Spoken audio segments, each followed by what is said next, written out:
First time ever, we have an election integrity team. The chairman, Michael Whatley, and I have promised 100,000 people volunteering on our team to make sure that this is a free, fair, and transparent election. If anybody in the audience wants to join, it's protectthevote.com. Again, protectthevote.com.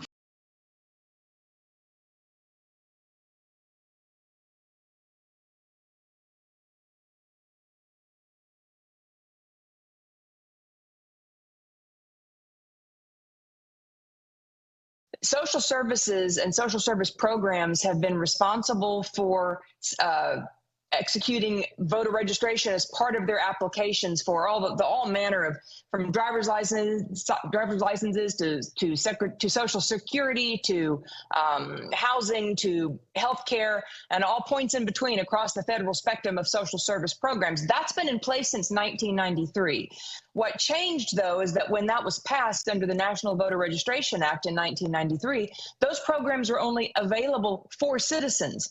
Under the Obama administration, many of them became available and extended to non-citizens. Now you see what's happening at the border through this new lens, that at the behest of the president, now seeing these agencies making it a priority to register voters through the vehicle that's been codified for them through social service programs. It's happening. I mean, I've seen it with my own eyes. We all know that non-citizens are being given access to all kinds of programs. Just know that baked into those programs is voter registration. Federally, you don't have to show citizenship in order to get registered to vote. Oh. They lean on the states to do that, but the states don't have access to do it. So we're in this catch-22 and we're heading into November's election. This can still be fixed because the data exists. The rolls can still be cleaned, but the clock is ticking. All right, this is interesting because we've seen the flyers inside porta-johns along the border that literally say, remember, vote for Joe Biden. Now, I've always been under the impression that the plan was flood America with these illegals, give them amnesty, then they're citizens, then they vote. Now my view, as you've just spelled out why my view has changed, is that they're fully prepared to have illegals voting in this next upcoming election. You say it can be fixed.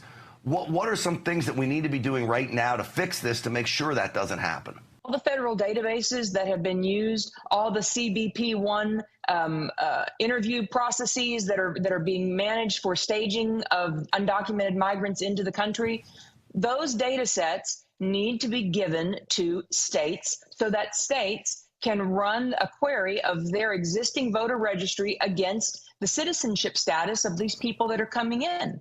And very simply, I mean, the fact is, in private industry, all day, every day, you can resolve identity, residency, and citizenship in real time.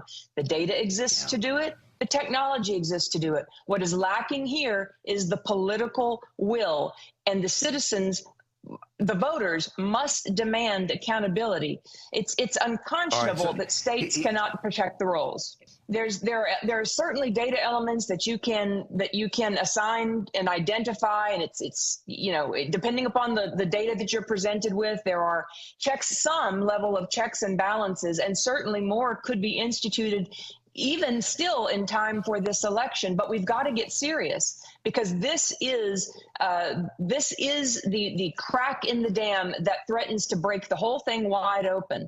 If we don't have control over accurate voter rolls in states, particularly where you don't have to show ID or where you can register and vote in the same day, if you don't have a plan to protect the elections against non-citizen voting, I think the time is now for the exploitation of this, as I say, newly and well-groomed multi-million new person voting bloc, and there's very little way to stop it unless we take action now.